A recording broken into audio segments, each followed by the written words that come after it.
There's a particular joy in revisiting cinema not just as nostalgia, but as cultural archaeology. Films are time capsules, echoes of the era that birthed them, whether they defined a generation, predicted the future, or simply brought us together in a darkened theatre. Their anniversaries give us cause to reflect. Hi everyone, Nico Luro here, and thank you for joining us on this brand new monthly video that we will be bringing you right here on Ways Entertainment. If you are new to the channel, please do be sure to hit the subscribe button and be sure to follow us on all other social media platforms, including, of course, Instagram. This will be a recurring monthly video where I give you a deep dive into movies that are reaching a grandiose milestone in that relevant month. A decade, or 6 in this month's case, is not just a number, it's a lens. So come with me right here on Ways Entertainment as we celebrate this month movies that are turning 10, 20, 30, 40, 50, and even 60 years old. Some have aged like fine wine, others not so much. But all of them tell a story, not just on screen, but with the legacy they've left behind. Our first movie coming in at 10 years old, released in 2015, Jurassic World, a commercially triumphant soft reboot that banked on nostalgia while offering teeth-gritting spectacle. Chris Pratt brings charm, but the film lacks the awe and nuance of Spielberg's original. The CGI-heavy creature feature hasn't aged terribly, but its commentary on corporate greed and excess, given what the franchise has become, feels kind of ironic and in itself slightly dated in its own corporate gloss. However, think what you will of what followed, I do think Jurassic World has got a really special place in most people's hearts for the right reasons. And our second movie in at 10 years old is Inside Out, a towering achievement from Pixar, conceptually daring, emotionally resonant, and psychologically astute. 10 years on, it remains essential viewing for both children and adults. If anything, its brilliance 10 years on feels even sharper in hindsight. It hasn't just aged well. This movie, it's matured with us. Shifting the animation focus radically is Minions, a chaotic banana yellow fever dream. While undeniably a merchandising juggernaut, its comic value is hit or miss, relying heavily on gibberish slapstick.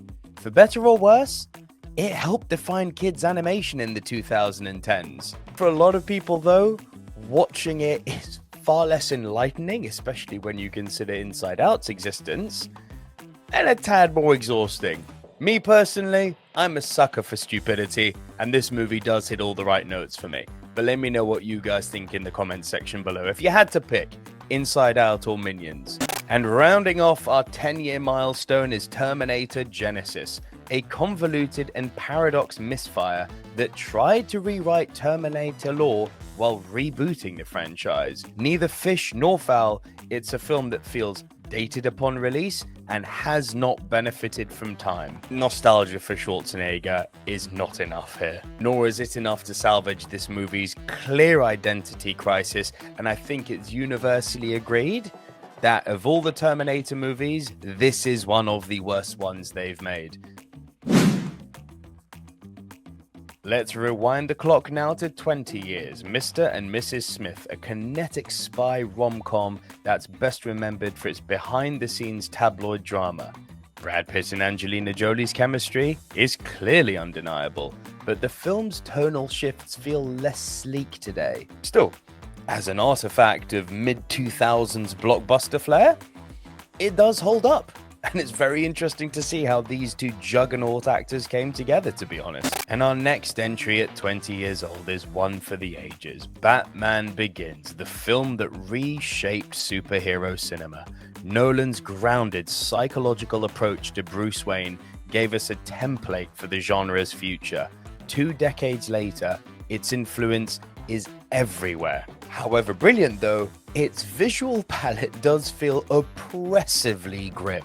Nevertheless, say what you will about palette, this movie is an absolute modern classic. Some people hold it in even higher regard than The Dark Knight. Let me know where you guys stand on that. And our last movie celebrating its 20-year milestone anniversary is Spielberg's post-9/11 alien invasion film War of the Worlds, a film that blends spectacle with dread. Tom Cruise anchors the chaos with urgency, but it's the raw imagery and allegorical weight that linger. That ending, though, 20 years on, it still divides people. Ending aside, though, the film's visceral intensity, that has aged brilliantly. Turn that clock back another 30 years to 1995 and we will be visiting the bridges of Madison County. A soulful, melancholic romance elevated by Meryl Streep's luminous performance and Clint Eastwood's restrained direction.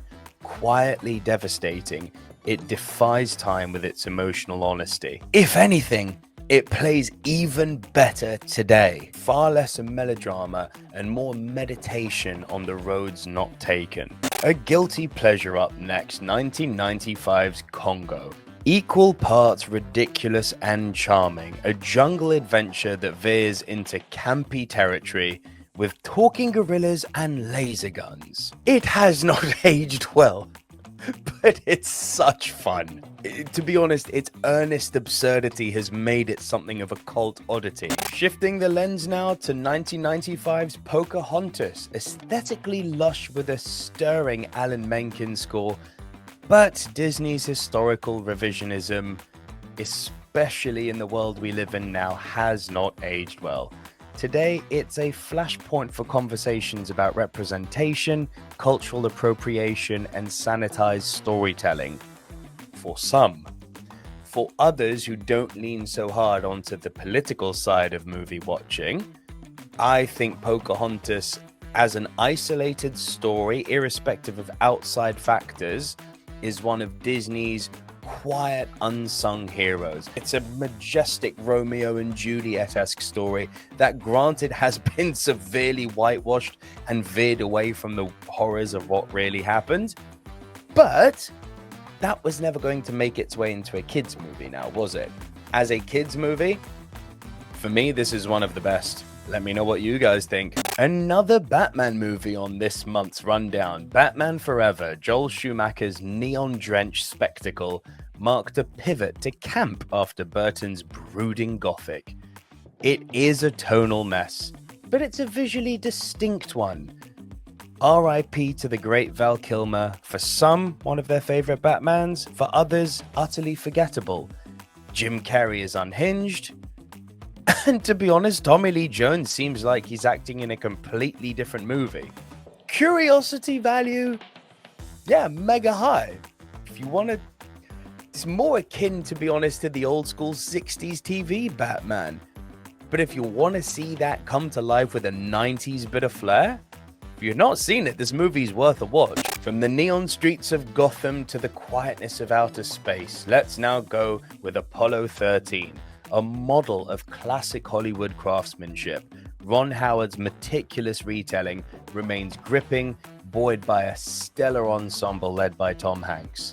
It's aged with grace, man. I think this is one of those movies that people talk about constantly for all the right reasons. And listen, it reminds us that truth can be just as thrilling as fiction when the story is this fascinating. And let's go neon again. 1995's Judge Dredd, an absolute relic of 90s excess. Stallone's scenery chewing and the film's fascist chic production design make it a fascinating train wreck. Word of the month seems to be camp, because it has got camp appeal for days, this movie. To some, the camp appeal is the only thing that makes it even semi-rewatchable. I mean, it's so far removed from the graphic novels that true Judge Dredd fans will seriously raise an eyebrow at the ideation behind this movie. It doesn't hold up to the Carl Urban-led Dredd movie that came more recently, but there's something charming about this movie, so give it a watch if you haven't done so yet. And rounding off our 1995 list is Mighty Morphin Power Rangers, the movie. An absolute time capsule for 90s kids, full of awkward quips and rubber suits. The charm is entirely nostalgic. Stylistically, it's a disaster. But for a certain generation, it's pure, unadulterated Saturday morning euphoria and nostalgic fun. Turn it back to 40 years for 1985's The Goonies, a Spielbergian adventure that's messy, endearing, and chaotic in the best way. It captures childhood in all its anarchic glory. Though some elements haven't aged gracefully, its heart and its sense of wonder remains timeless. Ask most people who watched Goonies when it originally came out or as a kid, they'll defend this movie until the day they die. Oh, we've got a big one at 50 years old, 1975's Jaws, another Spielberg classic, and the progenitor of the modern blockbuster. It's a masterclass in tension, structure, restraint, and a milli-milli of on-set difficulties and accidents that resulted in lightning in a bottle. Spielberg's breakthrough film is as potent today as it was half a century ago. The practical effects may show at their seams, but the filmmaking is flawless, and it was such a well-calculated decision to keep the shark away from the screen for as much as possible and let the mind's eye fill in the blanks, which is why still to this day, this movie not only remains a towering achievement, but still successfully manages to scare every single new generation that watches it. An all-time masterpiece. And rounding off with the 1960s with 1965's The 7-Year Itch, best remembered for Marilyn Monroe's subway great moment, but there's more substance under the surface. Billy Wilder's satirical take and Monroe's underrated comedic timing carry the film. Slight note though, its gender politics do feel markedly antiquated by today's standards. But remember what we opened with. Movies are all about being time capsules and revisiting different eras. They are lenses to old decades. And that's what The 7-Year Itch is. And finishing up with an animation, Lady and the Tramp, a charming piece of Disney's golden age. Elegantly animated and rich with romance. While the infamous Siamese cat song has aged horribly, the central story remains sweet and timeless. Plus, come on man, that spaghetti scene is just immortal.